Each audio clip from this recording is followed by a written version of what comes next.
With Ocarina of Time's remake dropping later this year, I've been spending a lot of time thinking about this game. We're going to see this world reborn, at the very least reimagined with new visuals, and possibly expanded into something much larger and more detailed. For its day, Ocarina of Time's map was gigantic, a whole world crammed into an N64 cartridge. And just like the real world, there are a lot of tiny little places that really aren't all that important. Hidden alcoves and secret areas you can reach, but are never really pushed towards. One of my favourites is in Kakariko Village. The windmill is where Link learns the Song of Storms, and contains the exit for Dampe's grave. But there's also an upper floor, a staircase winding up through the tower. Link can only reach this part of the windmill as an adult, by using the long shot to first climb onto one of the nearby houses' roofs, and then by hooking onto this wooden pole. The stairs lead out to an exit facing the village, and there's a lone cuckoo up here, which I believe is the only one found in the adult era's Kakariko that Link can use to glide down over the village. There's also this raised hill behind the windmill. The cuckoo can also be used to loop back around the windmill and land Link on this area on the edge of the village. This can also be accessed with this ladder, found in the fenced area near the potion shop. Up here, there's a heavy boulder, which Link can only move once he has the silver gauntlets. But unlike other boulders like this one's not hiding a grotto, or anything else. It's just there.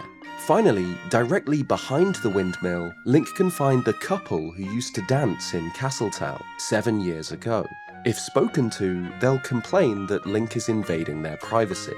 This entire part of Kakariko Village has always stood out to me as odd. For Child Link, this raised section is used to grab one of the missing cuckoos, but for Adult Link, there's no point in coming here. Perhaps there was originally meant to be more to this place, a gold sculpture beneath the boulder, or even a heart piece from the lovers. But as is, it's only used for that one cuckoo in the child era.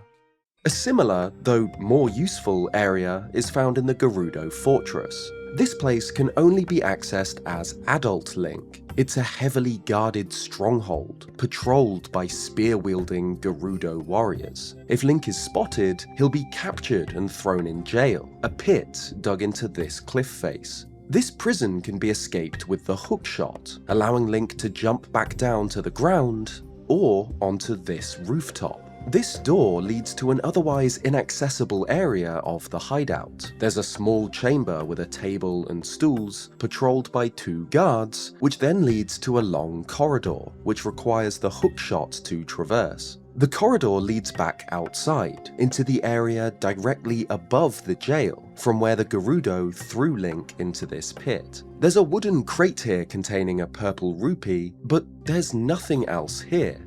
It's an entirely optional area. It's a great little place though. You can look down at the entire fortress from up here over a small metal fence, the guards pacing back and forth, the desert sands stretching out to your right. Interestingly, though, there are signs that this place was once more important. Child Link can't reach the Gerudo Fortress. A guard stands on the bridge and never moves. But if you somehow manage to get here as Child Link, using cheats or glitches, you'll discover that there's a much more substantial reward: a piece of heart. So perhaps the Gerudo Fortress was once meant to be explored by Child Link, and this watchtower area contains a leftover item from that time.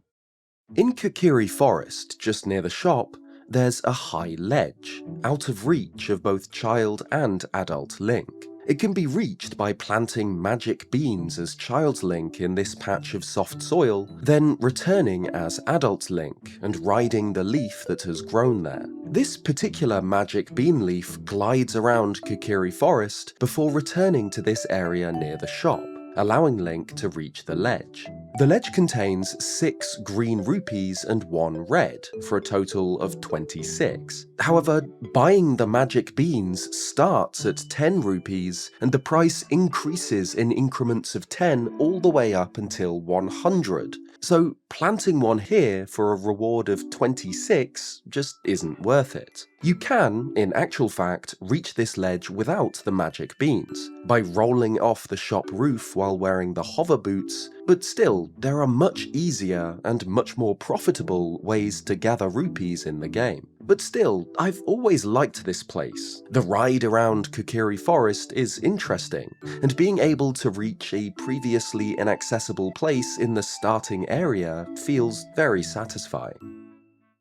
Dampe the gravekeeper can be found in the Kakariko graveyard when Link is a child. At certain hours of the night, he runs the grave digging tour, taking payment from Link in return for whatever he digs up. In the daytime, he sleeps in his hut in the corner of the graveyard, a crude shed with a simple furnace or oven outside. If Link tries to enter, he'll tell him to keep quiet, that he's in bed, and maybe Link can find some ghosts in the daytime. When Dampe is out grave digging though, Link can enter his shack, and it's always felt strange to me. It's a tiny room with a desk and a chair, and what's most likely his bed on the floor.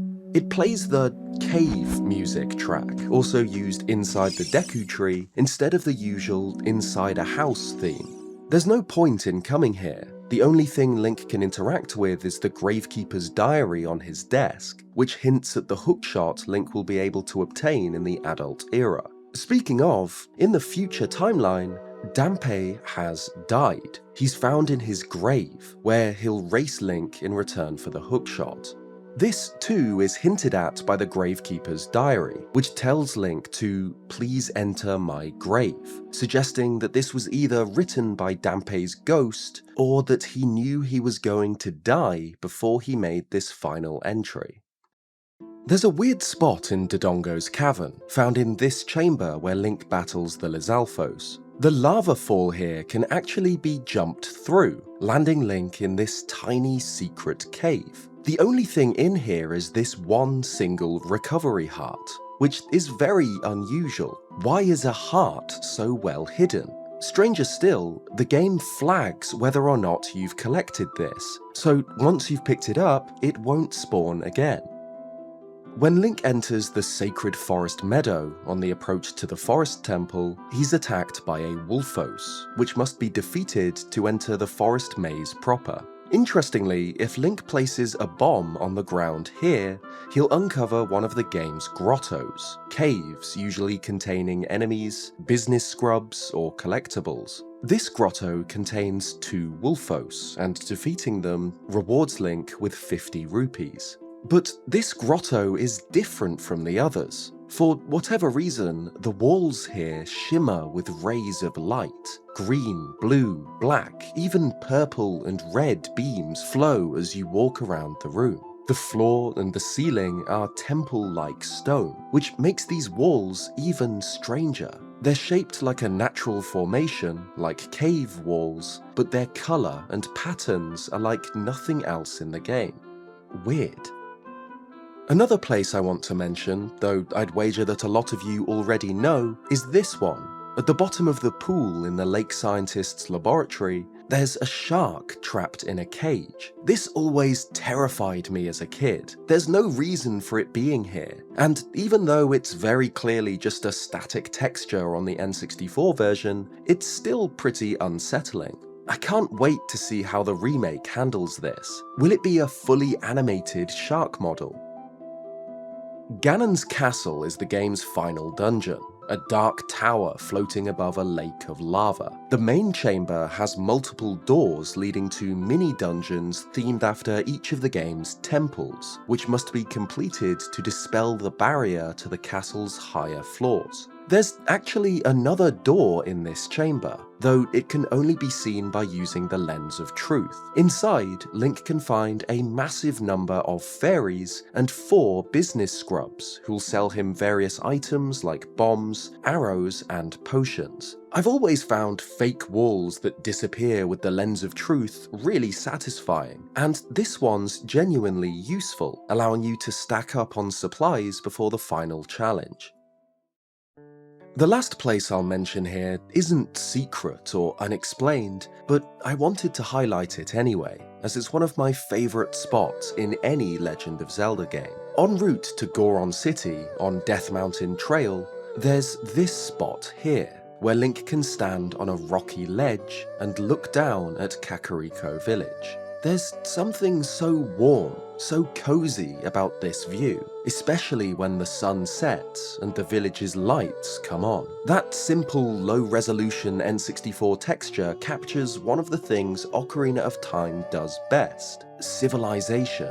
The hours you spend alone in this game, lost in the forest temple, crawling through the bottom of the well, are contrasted with the towns, the living world of Hyrule. And from here, you can take a minute to stand down and watch one of them, glowing in the dusk. Thanks for watching this video. If you liked it, leave a like, and subscribe if you haven't already for more Zelda content. What are your favourite strange or interesting places in this world? Let me know in the comments. I'm so excited to revisit this Hyrule. Some of my earliest memories are playing Ocarina of Time, and I can't wait to explore this place again.